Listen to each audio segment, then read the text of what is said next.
Hey everyone, welcome to week 75. Today is day 4. Today is Thursday. This is our 4th day on our ongoing Villains Week. We're going to finish strong. Let's see how we do. I think we're going to do cool. It's going to be a weird day today, but I think it's going to be awesome. We'll see how we do. Okay, let's get started. This is day 4. This is our 4th day in our Villain Week.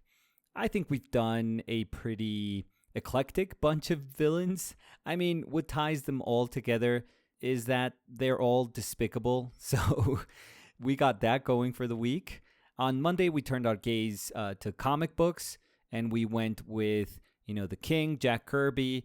We went full campy, super colorful as I can be. But we acknowledged all those, saturated colors. We added the very famous Kirby Crackle, and we painted the most infamous of the new gods, Darkseid.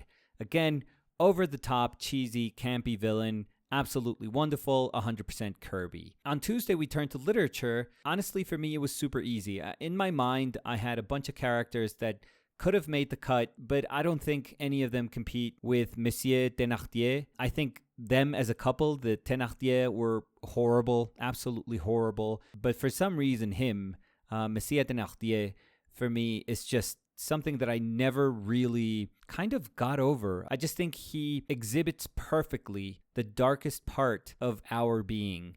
I mean, he is still a human being, which is, I guess, what annoys me the most. Because, when I try to rationalize this character, I was saying how I see a husk. I just see this dead skin, this dead shell of a character.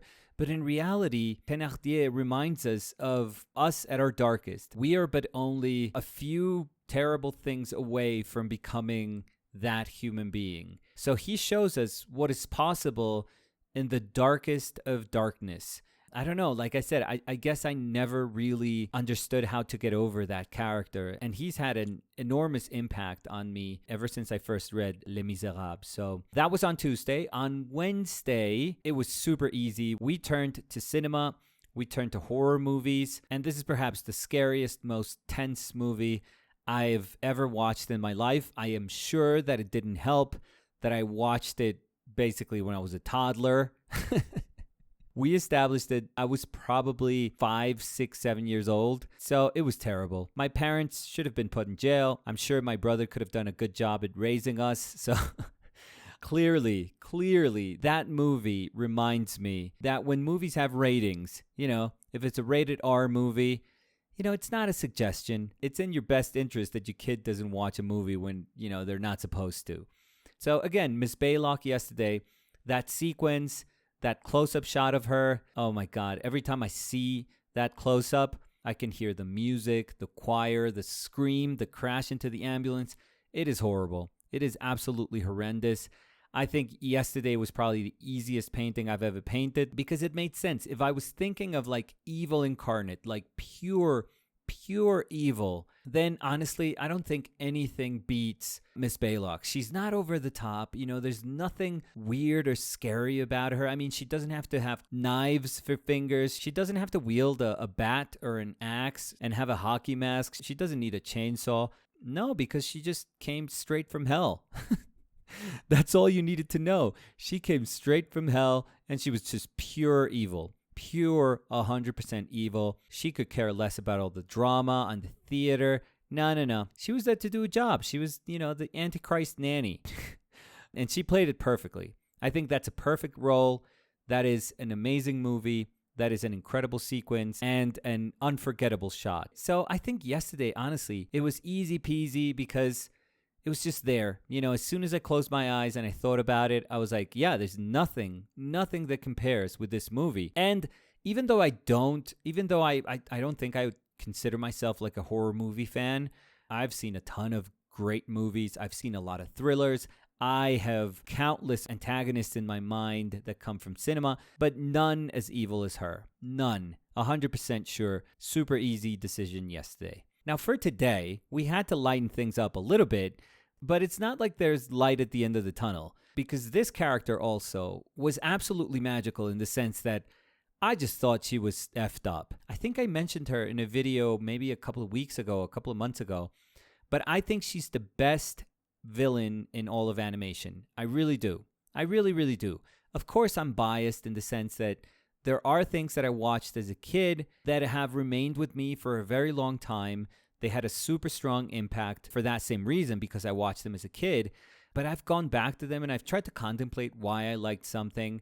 And I think when I do that, when I go back and I look at something with like these older eyes, and I can't help but look at it as an artist also, I realize, oh my God, the people that were in charge of making these characters were absolute geniuses. I mean, incredible geniuses. These characters are so fleshed out, they're so palpable, that I think that the reason they remain with me, I think that the reason that I've held them close to my heart, even though they're horrible characters, is because they were magical. It's because they really felt like they were human beings. These were plausible characters. It's very hard to understand because when you see them, you don't see yourself reflected in them. But when you watch the movie and when you watch their development and when you hear their voices, when you see their mannerisms, and you realize, oh my God, that is human. So we can't speak about vintage classic Disney villains if we don't mention Disney's 9 Old Men. For those of you who don't know, these were Disney core animators that, went from the late 30s to the mid 70s. They were incredible, absolutely incredible. When you think of classic Disney animation, all of those movies, these were the people that were in charge of creating what you saw. They were amazing. They were some of the most talented animators ever, for sure, for sure. And this is not nostalgia. Like, this is not looking at past animation with rose-tinted glasses and being the super old guy that says, back in my day, animators were really good. No. These people were geniuses, period. Their work is timeless because at the core of their work was communicating through drawing, expressing through drawing. So when they understood the characters that they had to develop, they were trying to materialize all of that information through drawing. So in essence, these are some of the most fantastic draftspeople that have ever graced the animation industry. For sure. So my job was really easy because when I thought about it, and hopefully you guys don't think like, oh, you're just thinking of Disney animation and there's so much more animation outside of Disney. You don't have to tell me that. I'm a huge, huge fan of animation. But regardless of all of that, I feel some of the classic Disney characters are incredible. They're absolutely incredible. And particularly Disney villains, they are amazing. So when I look back, it is unavoidable that I don't think of characters like Maleficent, that I don't think of Cruella, and that I don't think of Madame Medusa. I think those three are just legendary. And if we had those three as our top three, as our podium, we would think, oh, Marc Davis. Marc Davis is a genius. Again, Marc Davis, one of the animators of the 9, Disney Old Men. Marc Davis was responsible for Maleficent, and he was responsible for Cruella.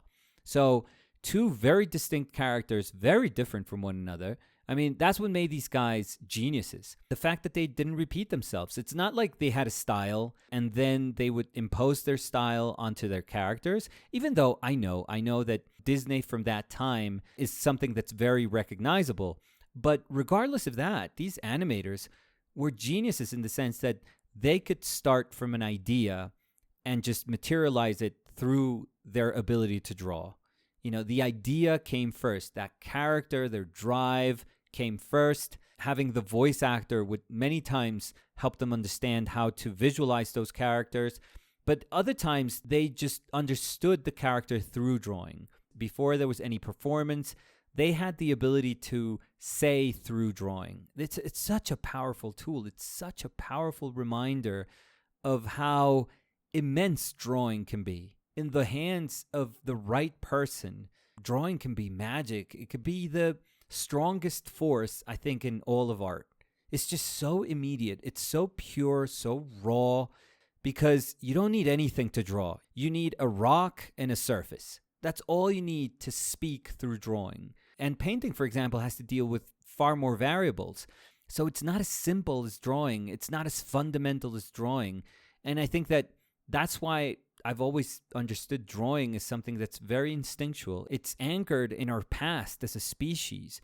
There's something very primordial about drawing, about the act of drawing. So, like I was saying, Marc Davis should have won this week because, come on, if you are responsible for creating two of the most iconic villains in all of animation history, then it's a no-brainer, right? I either have to do Cruella or Maleficent, and I'm good.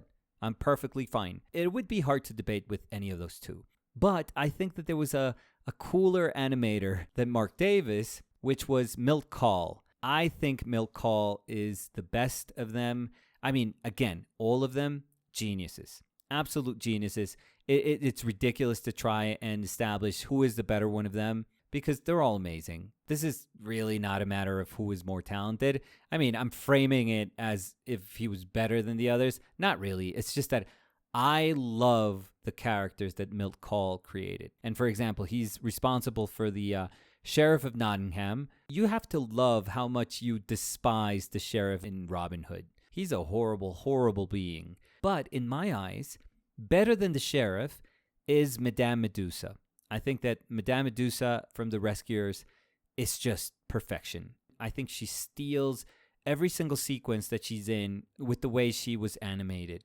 The voice acting, amazing, fantastic. For me, The Rescuers, again, I saw it when I was young. I'm pretty sure I didn't see it when it came out because it came out the year I was born. But I'm pretty sure that I saw it when I was very young. I remember we also had maybe a record. And I know for sure we had a children's book, like an illustrated children's book that I obsessed over for many, many years. And I just remember watching this movie, dozens of times. And it was this thing where I knew exactly what was going to happen. I knew the whole story. I knew how it ended. I shouldn't need to worry. But every single time I saw it as a kid, I was worried about the little girl. I was horrified, absolutely horrified by Madame Medusa. And that just shows you the power that good storytelling can have. Major shout out to Geraldine Page, who was the actress that did the voice work for Madame Medusa, because amazing, absolutely amazing. So it was very weird for me for today to say, okay, I want to acknowledge this amazing animated character, and I want to try to see if I can paint her. But the weird thing here is that Milt Kahl's designs are so perfect. They're so perfect that you honestly can't do much to that design. I mean, it would be ridiculous for me to try to humanize her, to try to say, okay, what would Medusa look like if she was a real person? If somebody was going to do cosplay as Madame Medusa, what would they look like? And I didn't want to do that. I really didn't want to do that because I think part of my acknowledgement of how an amazing character she is the fact that I have to also acknowledge that the drawing is everything in that character.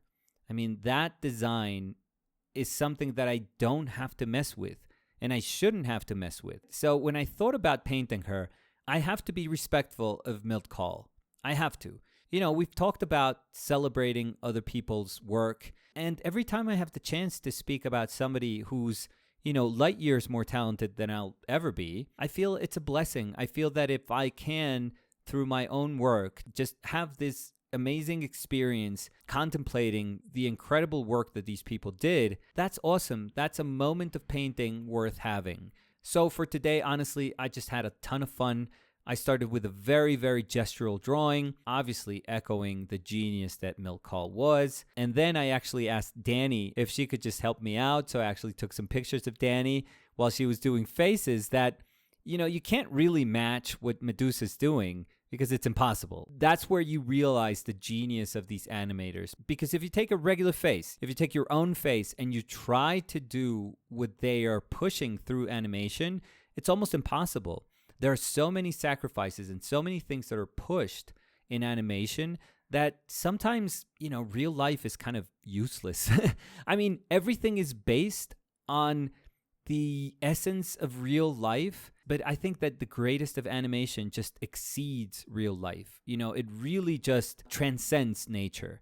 That's where their genius lies, I feel. That's where the animator's soul lies in. So I started with a sort of exaggerated version of his drawing. I mean, I don't know if that can be true, but I started with that drawing and then I started to paint, but I told myself, just give it a little bit of volume. Just give this character a tiny bit of atmosphere, a little bit of volume, but you have to acknowledge the drawing. You have to rely upon that drawing, because if not, it's going to look kind of out of place, I feel. It's not going to be a celebration. It's just going to be like bad karaoke. So today was a super fun painting. I had to paint something like this to end the week, because if I ended on yesterday's painting, oh my God, just kill me. Kill me right then and there. You know, if my last painting was Miss Baylock, oh my God, the omen was true then. So I'm pretty happy that I let myself say, you know what, let's end with animation. Let's end with a big grin, and just again acknowledging the genius that all these incredible animators possessed in the past. And even though Marc Davis is a genius, today I wanted to say, you know what, Milt Kahl, one of the best, absolute legend. So that's going to be it for today.